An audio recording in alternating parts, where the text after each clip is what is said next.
Boa noite, igreja. Estou muito feliz em estar aqui.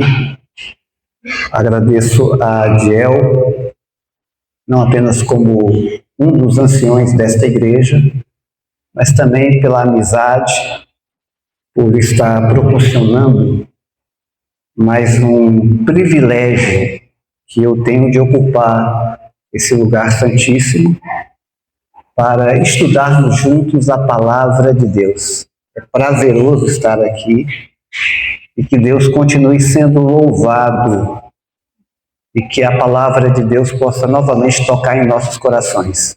Amém, igreja? Agradeço a presença das visitas, Joabe, brigadão, mais alguém que está nos visitando. Sinta-se bem em nosso meio. Obrigado por estar aqui. Irmãos, eu deixei a Bíblia fechada porque eu quero abri-la junto com você no Evangelho de João, capítulo 14. E nós vamos aqui estudar, aprendermos juntos da palavra. É uma das leituras mais lindas da Bíblia, um dos versículos mais conhecidos da Bíblia. Eu creio que nós podemos até falar aqui de cor, São João 14, 1 a 3. A promessa da Bíblia,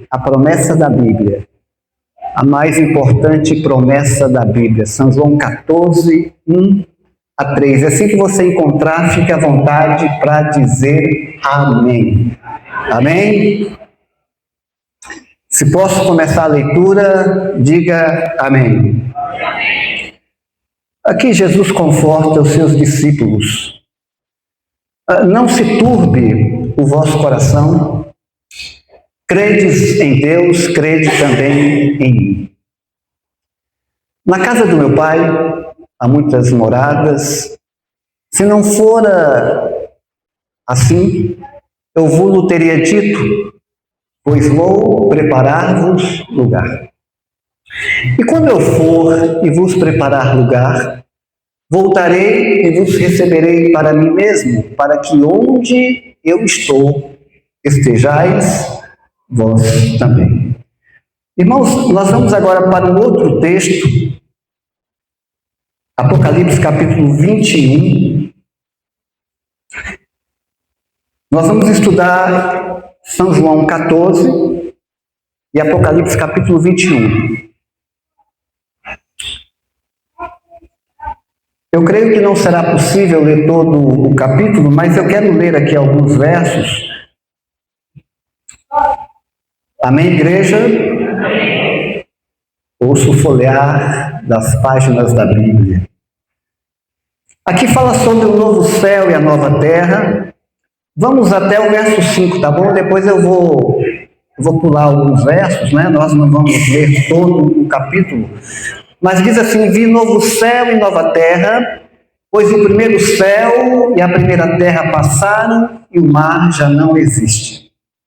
Se puder colocar na tela, eu vou ficar mais agradecido.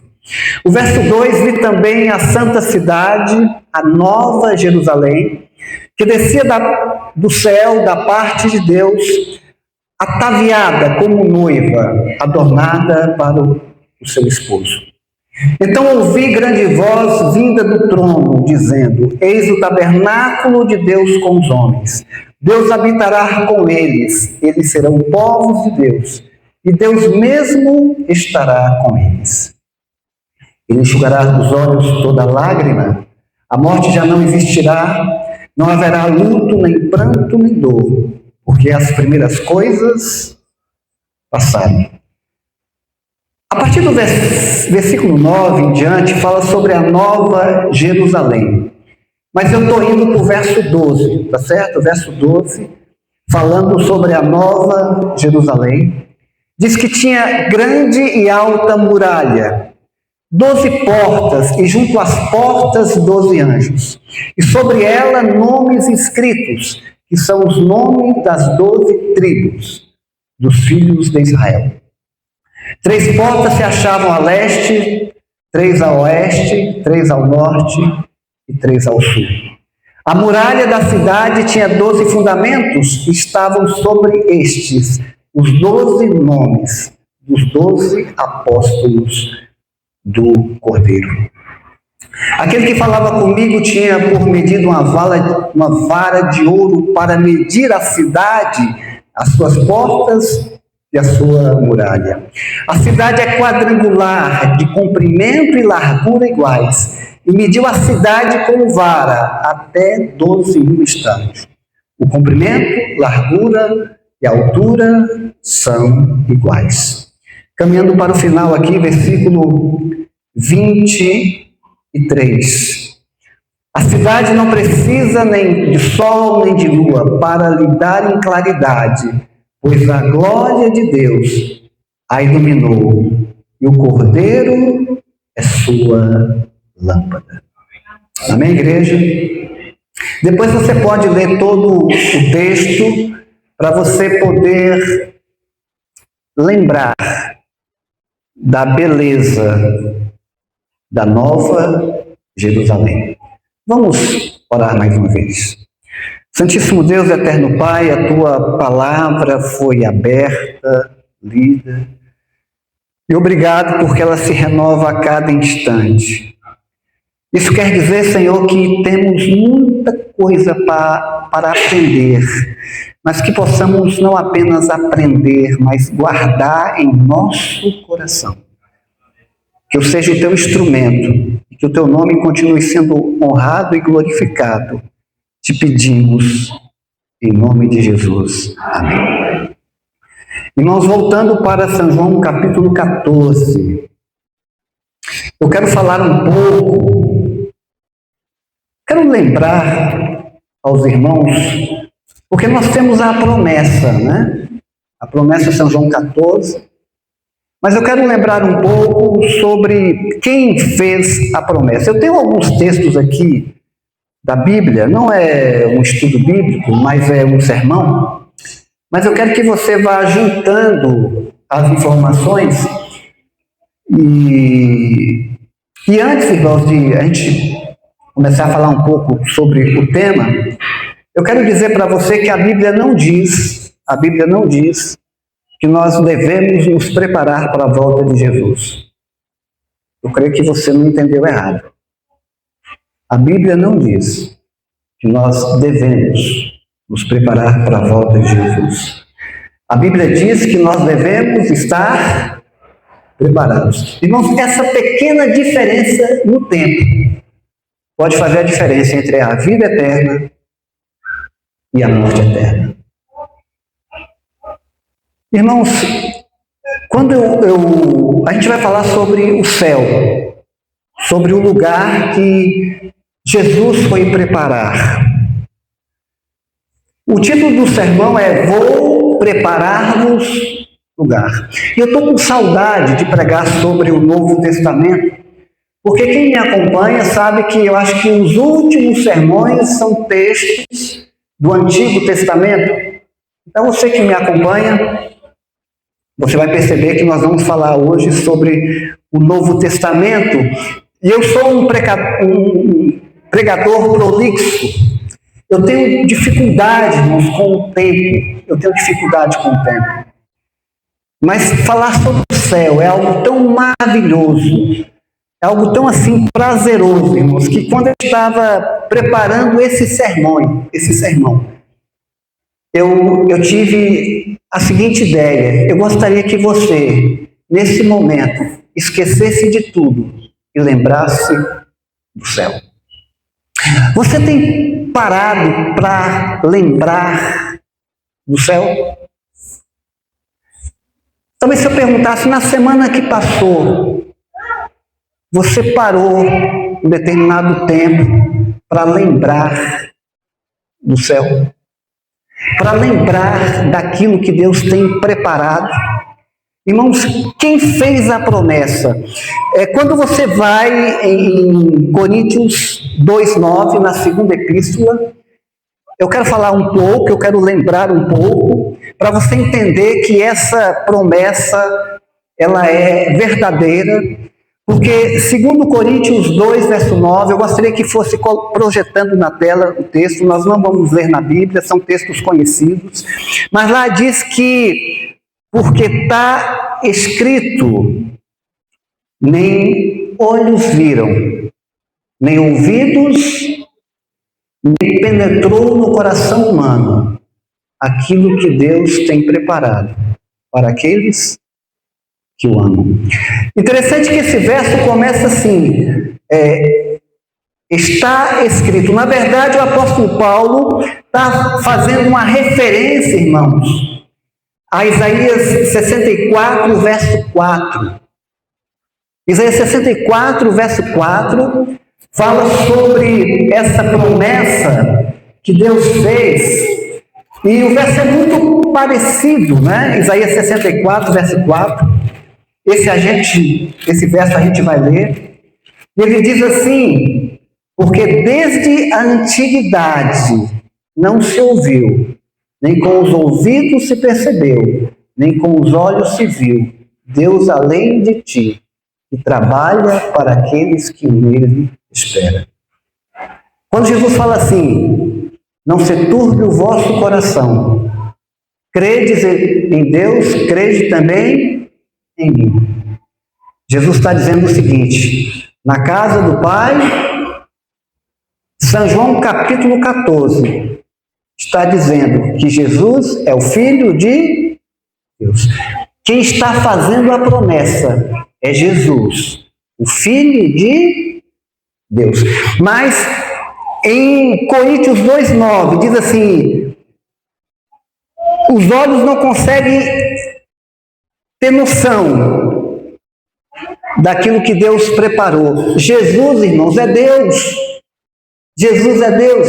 O que eu estou tentando dizer para a igreja é que essa promessa, ela é verdadeira. Porque quem fez a promessa é fiel. Tito 2, 1 verso 2, irmãos. Outro texto interessante, que diz o seguinte, irmãos, para que nós possamos ter consciência. Lá fala que o Deus que não pode mentir, o Deus que não pode mentir, o Deus que não pode mentir, o Jesus que fez a promessa de vida eterna, ele vai cumprir a esperança da vida eterna, que Deus, que Jesus, o Deus que não pode mentir. Quem prometeu em São João 14, 1-3, foi Jesus, o Filho de Deus, que é um Deus que não pode.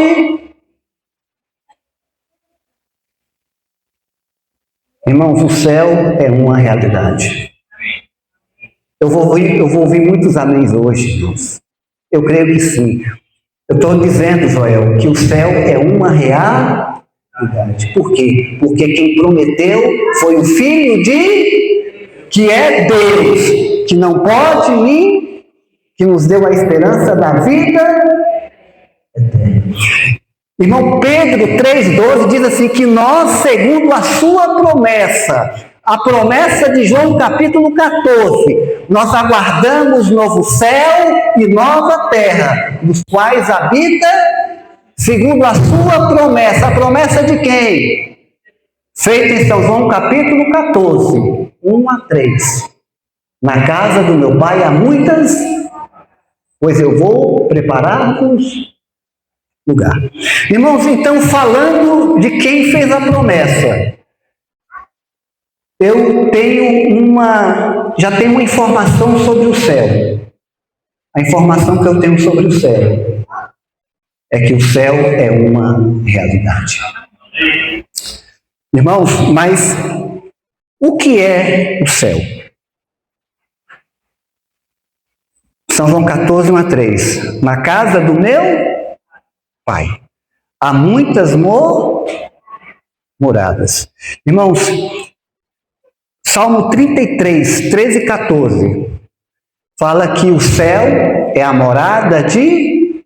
Se puder colocar ali, porque diz que Deus do céu, do alto céu, da sua morada, ele contempla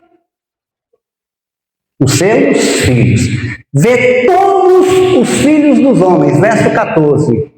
Ele olha do céu, o lugar da sua morada. O céu é a morada de Deus. O céu é a casa do Pai. Porque na casa do meu Pai, a morada de Deus. A morada de Deus. Porque é onde Deus mora. Irmãos, você percebe que na casa do meu Pai há muitas moradas? Na casa do meu Pai há muitas moradas. O irmão Jeremias, na sua casa tem quantas moradas? Uma. Aline, a sua casa é um pouco maior que a minha. Lá tem quantas moradas? Uma. Mas na casa do meu pai, há quantas moradas?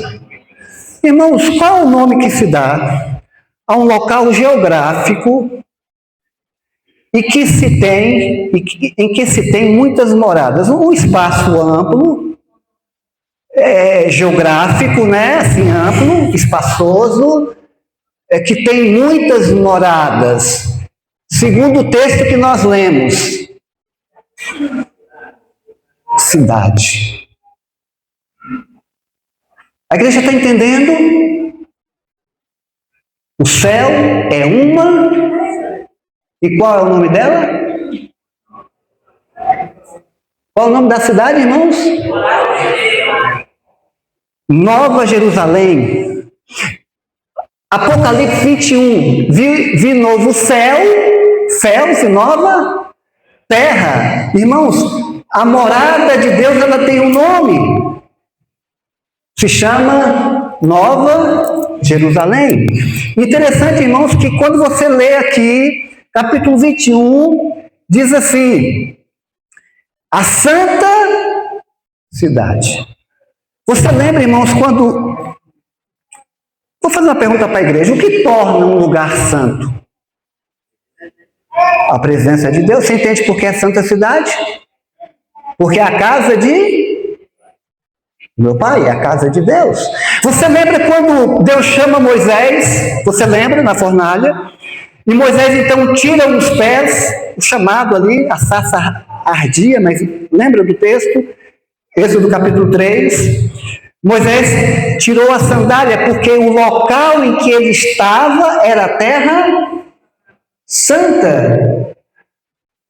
Era uma teofania, Deus estava se manifestando ali. Quando você vai para Josué, quando eles atravessam o rio Jordão, Josué e o povo, aparece um soldado, o príncipe do exército, com espada nua na mão. Josué não sabe quem que é aquela pessoa. Josué pergunta se ele faz parte do exército.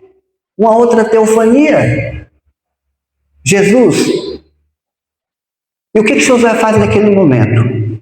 Ele tira a sandália dos pés. A diferença é que lá na sarça, no deserto de Midian, primeiro ele tirou a sandália dos pés. Moisés tirou a sandália dos pés. E depois ele prostrou-se o rosto. Josué primeiro prostrou o rosto e depois tirou a sandália dos pés. Mas, irmãos, a santa cidade, a Nova Jerusalém, ela é santa porque lá está a presença de Deus. Mas lá você não vai precisar, irmãos.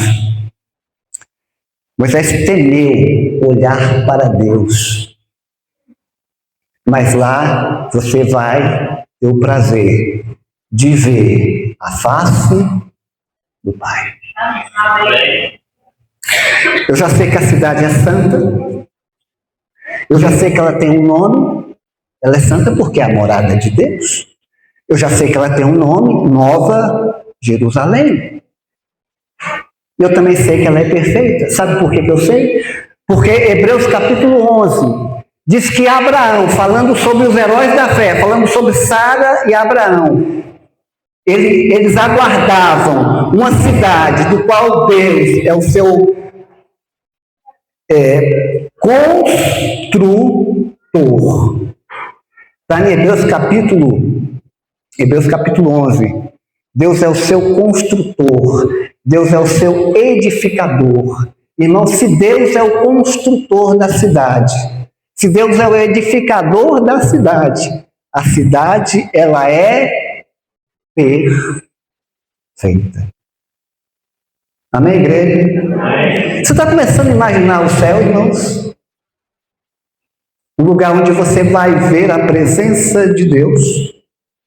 Você vai ver o rosto de Deus. Contemplar na beleza da sua santidade. A cidade também ela é perfeita. Eu coloquei aqui algumas características, irmãos, sobre o céu. O outro detalhe que eu achei aqui interessante é que é de beleza sem par. Ruas de ouro, praças também de ouro, muralhas de jaspe. Vou colocar aqui portais. Portais de pérolas. Nós não tivemos o tempo suficiente para ler todo o capítulo. Você lê todo o capítulo para você ter uma ideia da beleza da cidade. Ruas de ouro, irmãos. Tem gente que dá tudo por ouro. Esquece até da família, né? Esquece da família, passa por cima da saúde e até esquece da vida eterna. Lá nós vamos pisar, porque as ruas serão... Aqui, irmãos, em países, muitos países, o ouro é escondido no cofre. Para ninguém roubar, mas lá, irmãos, lá não tem ladrão. Lá a ferrugem não corrói. Os ladrões não escavam e nem roubam. Irmãos, o muro da cidade, ele é de jaspe. Existem várias cores de jaspe, mas no tempo de João, esse jaspe era um verde assim, claro, um verde cristalino, translúcido, de forma, irmãos, que quem estivesse de fora da cidade é tão transparente que quem está de fora da cidade pode ver quem está dentro da cidade pode ver quem está fora. Eu estou falando da transparência.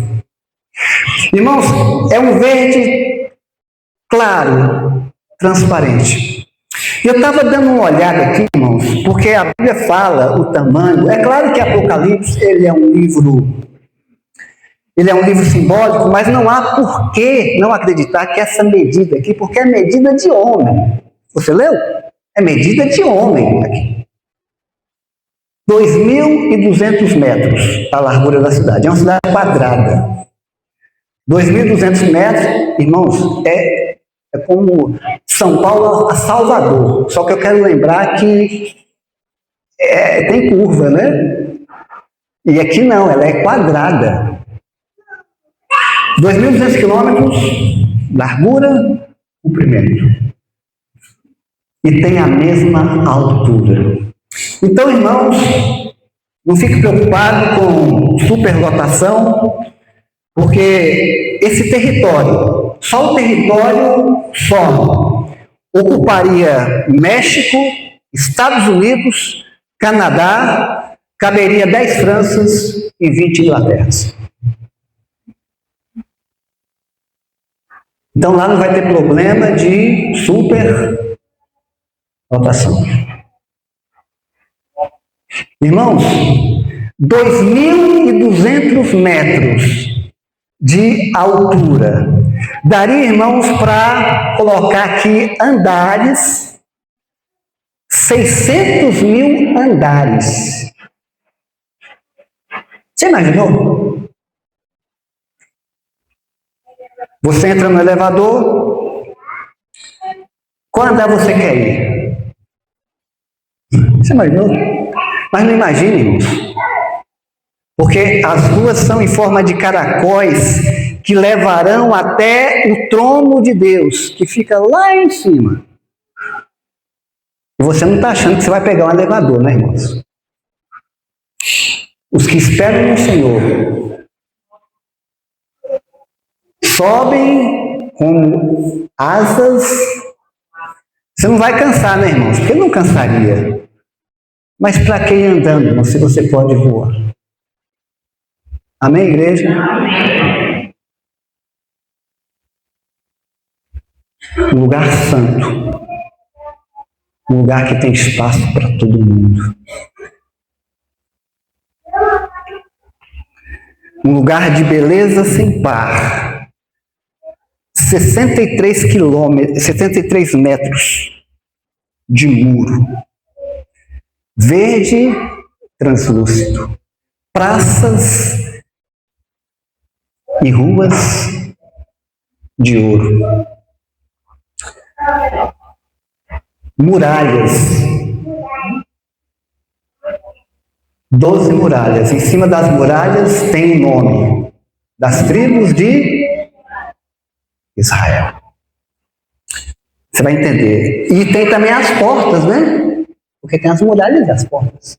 Os fundamentos da porta são o nome, tem lá os 12 apóstolos. Então a cidade é feita para Israel, os patriarcas e para o povo de Deus. Você lembra que eu falei que Abraão aguardava a cidade do qual Deus é o arquiteto e construtor? Você lembra que eu falei isso? Então o que eu estou querendo dizer para a igreja, irmãos, é que a vizinhança vai ser boa. Porque é Israel.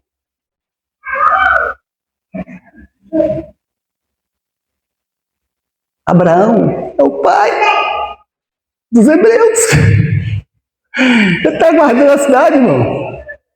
Você imaginou você ter como vizinho Abraão? E aí você chegar para Abraão, né, Adão? Como é que foi lá? Deus pedir ali Isaac, você pegar um cutelo para a irmã Maria, né? Povo de Deus. Como é que é carregar Jesus no ventre? Você já imaginou, irmão, você poder perguntar isso para ela? Mulheres que pregam, e ela perguntar para você o que é ter Jesus na boca. O que é ter um verbo na boca? Mulheres que pregam na igreja. Você já imaginou, irmãos? Você sendo vizinho ali de um homem que morto, só tinha os ossos, ressuscitou. Um morto que ressuscitou. Um morto não. Os restos do morto que ressuscitou, porque não tinha nem carne. Você já imaginou isso? Isso é o céu, irmãos? Eu fico imaginando por que a gente não pensa tanto no céu. Por que muitas vezes, irmãos, a gente não tem tempo para pensar no céu. Esse lugar é real, irmãos. Essa cidade existe. Essa cidade é santa. Essa cidade é bela. E por que a gente não tem tempo para pensar no céu? Irmãos, eu coloquei tanta coisa, eu falei, eu vou ter dificuldade para pregar hoje, irmãos, porque o céu, Nova Jerusalém. Irmãos, mas o tempo não permite falar muita coisa sobre o céu. Mas eu quero lembrá-los que em João 14, verso 1 a 3, isso é muito importante. A sequência de João, a partir do capítulo 11, ali é uma sequência cronológica. No final da fala, quando você pegar, quando você captar, você fala amém, viu? Quando você captar. Ali vai falar sobre... João capítulo 14, ele foi escrito. O que acontece ali, a promessa foi feita depois que Judas tinha saído. Agora eu vou entrar no título do sermão, porque eu não falei nada sobre o sermão. Assim, qual é o título do sermão? Qual é o título do sermão? Vou preparar-vos lugar. Esse é o título do sermão. Eu não entrei no título do sermão ainda. Eu estou falando do céu. Ué, O lugar não está preparado? Vou preparar-vos lugar. O céu não está pronto? Por que Jesus fala que vai preparar lugar? Daqui a pouco você vai entender. Então, irmãos, mas siga o meu raciocínio. Então, Jesus, irmãos, já tinha participado da ceia. Judas já tinha saído para atrair Jesus.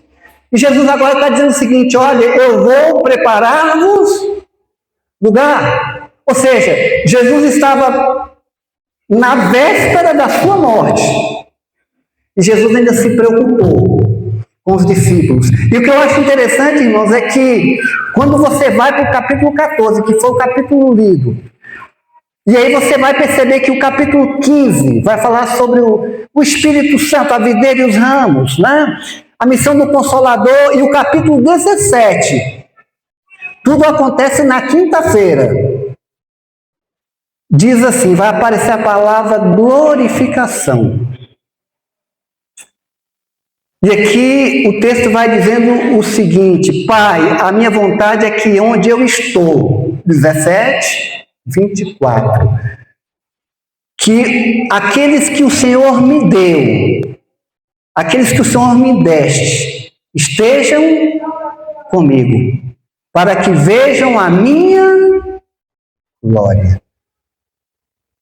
Jesus, ele está indo para a cruz, ele está falando que a vontade dele: vou preparar-vos lugar, para que onde eu estou, e como é que termina? Estejam também vós, aqueles que comigo, aqueles que... Grava essa informação. Grava essa informação. Gravou? Jesus não tinha ascendido ao céu. E Jesus termina com a oração sacerdotal: para que onde eu esteja, esteja também aqueles, estejam comigo, aqueles que o Senhor me deu. Irmãos, em São João 14. Irmãos, a morada está preparada, sim ou não? A morada está preparada. Correto? As moradas é a cidade. A cidade é nova, já está tudo prontinho. Mas e o lugar?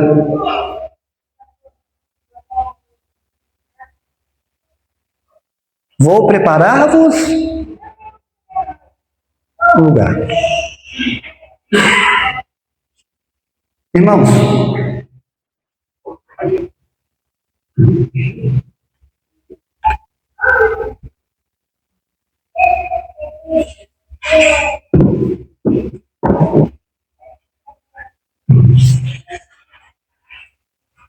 o que é isso aqui, irmãos? Quem falou um lugar? Quem falou um lugar?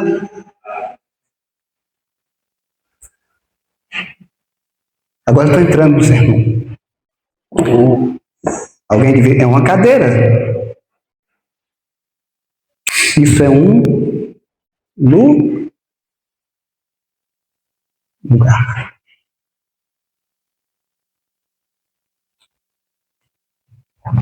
Você lembra que eu falei que Jesus falou na quinta-feira, um pouco depois da ceia: não se turbe o vosso coração, eu vou preparar morada tem? Morada tinha? E lugar tinha? Não. Tinha amor,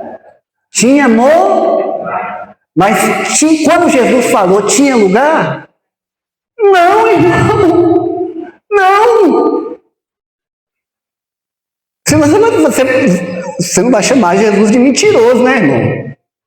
Aí não dá, né? Tinha lugar, irmãos? Tinha morada? Tinha lugar? Irmãos, o momento que eu mais me emocionei nesse sermão, eu chorei, irmãos. Eu chorei. Porque existem promessas, as promessas do Apocalipse. E você preste atenção no que eu vou dizer aqui, irmãos, porque as 7 cartas do Apocalipse, cada igreja, ali tem uma promessa para a igreja, né? Tem uma promessa para a igreja. Mas cada promessa seguinte é maior do que a promessa anterior. O que eu estou querendo dizer, irmãos, é que a promessa da segunda igreja, ela é maior do que a promessa da primeira igreja. A promessa da terceira igreja, ela é maior do que a promessa da segunda. A promessa da quarta igreja, ela é maior, ela é menor do que a promessa da terceira. Então, irmãos, prepare amém, prepare glória, louvado seja o nome de Deus. Irmãos, você entendeu o que eu falei, né? Vocês entenderam o que eu falei? Primeira promessa, árvore da vida. Você vai aumentando o amém à medida da promessa. Então, irmãos, eu vou dar uma ideia para você. Não começa muito alto, não. Você não começa o amém muito alto, não, porque a primeira promessa é a árvore da vida. A segunda promessa é coroa da vida. Então, vamos lá. Primeira promessa, árvore da vida. Segunda promessa, coroa da...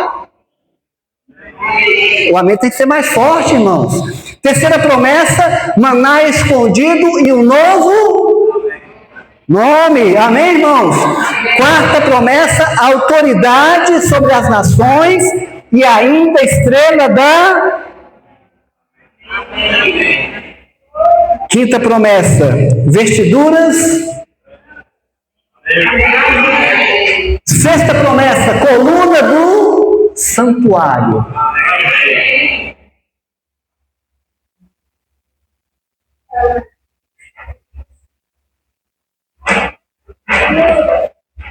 Irmãos, abre a tua Bíblia, Apocalipse 3:21. Qual é a sétima promessa, irmãos?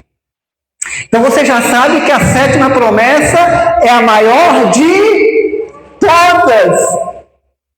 É maior do que a árvore da vida. É maior e melhor do que coroa da vida. É maior e melhor do que maná escondido. É maior e melhor do que a autoridade sobre as nações e um novo nome.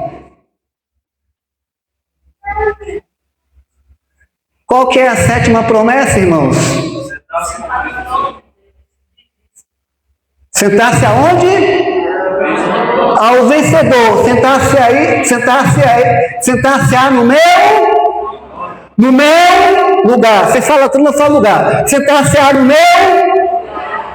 Então eu falo trono. Vocês falam... Eu vou falar trono e vocês falam lugar. Quando eu falar trono, vocês falam lugar. Ao vencedor sentar-se comigo no meu trono. No meu trono.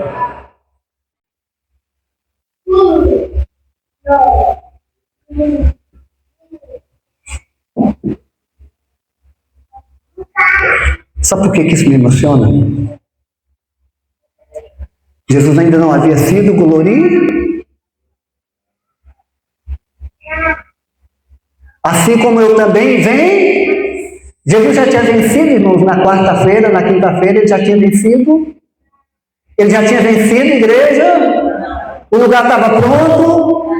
O lugar estava preparado. Tinha céu. Mas tinha lugar.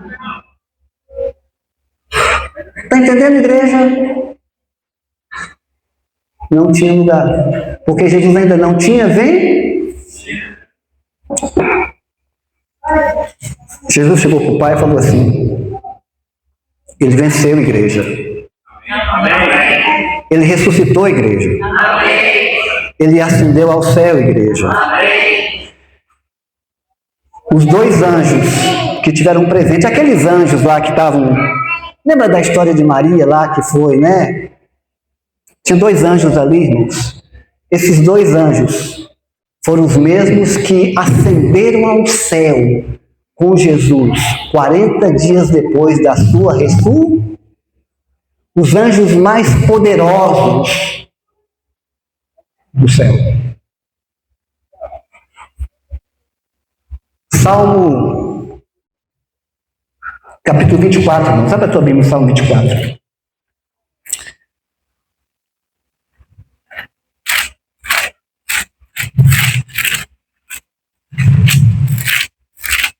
O último texto, Salmo capítulo 24.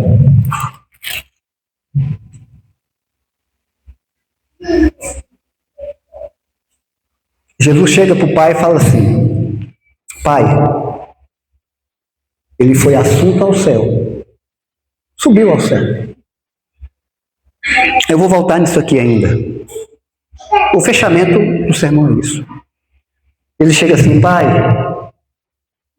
eu venci. Então agora eu quero sentar no teu trono, para que eles sentem no meu trono.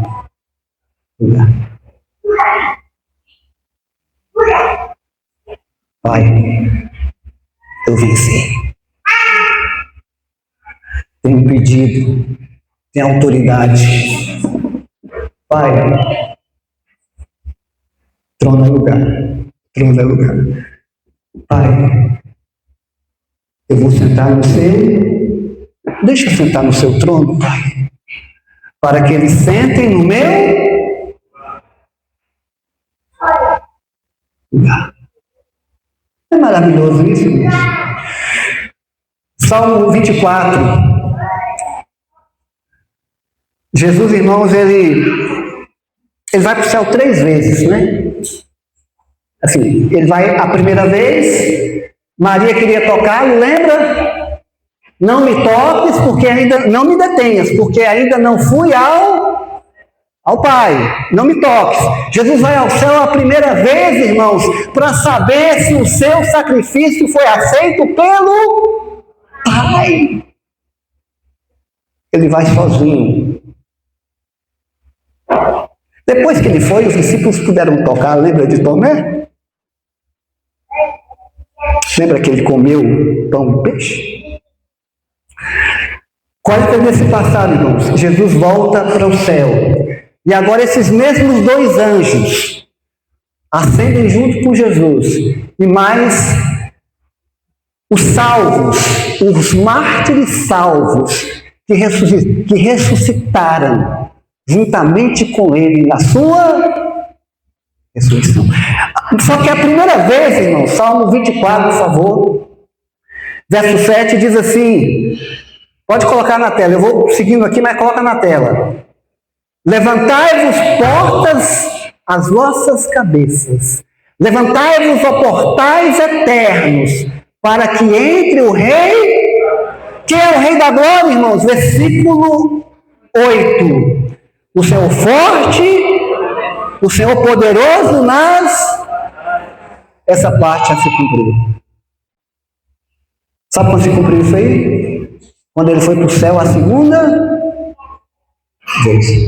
A primeira vez, quando ele pediu Maria, olha, não me detenhas porque ainda não fui para confirmar que Deus havia aceitado, o Pai havia aceitado, aceitou o seu sacrifício. A segunda vez, irmãos, ele foi levando os troféus, aqueles que ressuscitaram com ele, na sua ressurreição, que apareceram na cidade, foi visto por muitos. Eu acho que João Batista estava no meio, porque ele era conhecido, ele já era mártir. Mas enfim, irmãos, e agora vai acontecer uma profecia, digamos assim, que ainda não se cumpriu, uma verdade que ainda não se cumpriu, é o versículo 9, porque diz assim: levantai-vos, ó portas, as vossas cabeças, levantai-vos, ó portais eternos, para que entre o Rei. Só que agora a resposta é diferente, porque na primeira vez é o Senhor forte e poderoso nas batalhas. Mas a resposta do versículo 10, para que entre o Rei da Glória. E quem é o Rei da Glória? Irmãos, Cristo ainda não foi glorificado na sua plenitude. Sabe por quê? Porque os que morreram representam aqueles que estarão mortos por ocasião da volta de Jesus, mas que vão ressuscitar. São João 14. Para que onde eu estiver, estejais vós. Os discípulos estão lá, irmãos? Irmãos, isso aqui é um cântico, isso aqui é um louvor que foi cantado. Só que há um momento que Jesus diz assim: para, Pai, para. Ele chega para a corte angelical. Irmãos, para.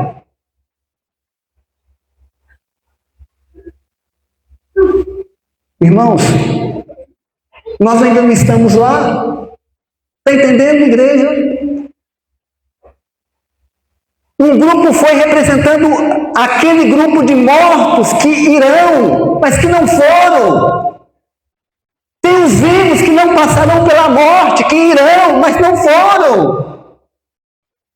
Irmãos, Pedro tem que assistir essa glorificação. João tem que assistir à glorificação. Os discípulos têm que assistir essa glorificação em sua plenitude. E aí, irmãos, já existe lugar, porque Jesus vem, mas para se cumprir, os vencedores precisam sentar no lugar.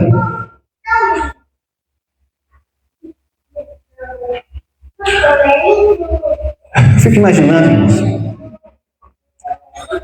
Tivesse um filme musical aí. Por que a gente pensa tão pouco no céu? É uma realidade, irmãos. Ruas de ouro.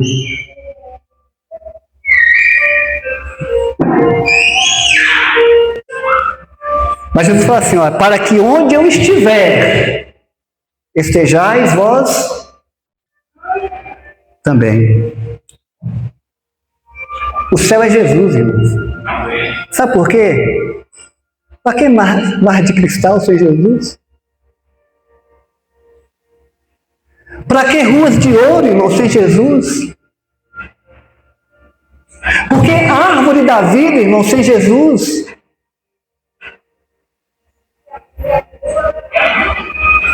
Para que mansão sem Jesus? Mas sem Jesus, irmãos, é o céu. Ele pode estar na tua casa de chão batido. Ele pode estar lá na mais humilde da casa, porque o céu é Jesus. E o céu começa aqui. Porque você pode ter aqui na terra a presença constante de Jesus. Comece o céu aqui.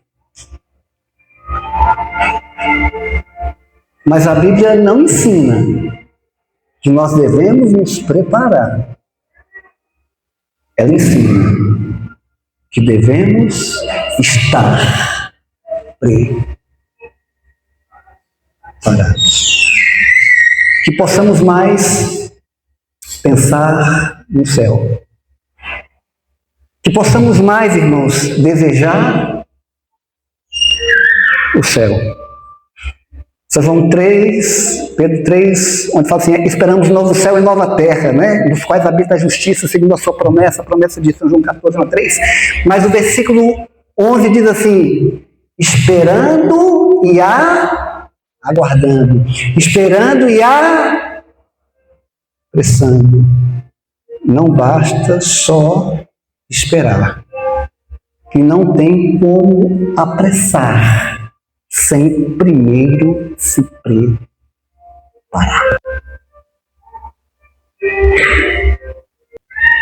Que o Senhor Deus nos abençoe. Que o Senhor Deus nos bendiga. Esse é o meu sincero desejo e oração. Santíssimo Deus, eterno Pai, obrigado porque Tu fez a promessa. E ela é fiel e verdadeira. É uma realidade. É um lugar de beleza sem par. Santo. Contemplaremos a Tua glória. E há lugar para todos. Obrigado porque o Senhor venceu. Obrigado porque no terceiro dia o Senhor ressuscitou e preparou esse lugar que já está pronto para que nós possamos nos assentar, porque em Cristo somos mais do que vencedores, por meio dele, aquele que nos amou. Muito obrigado, Pai, que possamos lembrar mais, que possamos não apenas lembrar, que possamos ansiar, que possamos nos preparar, que possamos, Senhor, aguardar, preparando a nossa vida, para que possamos estar prontos quando Tu vieres, quando a trombeta tocar, e que Jesus venha logo, e que estejamos prontos. É o que nós suplicamos, agradecidos em nome de Jesus.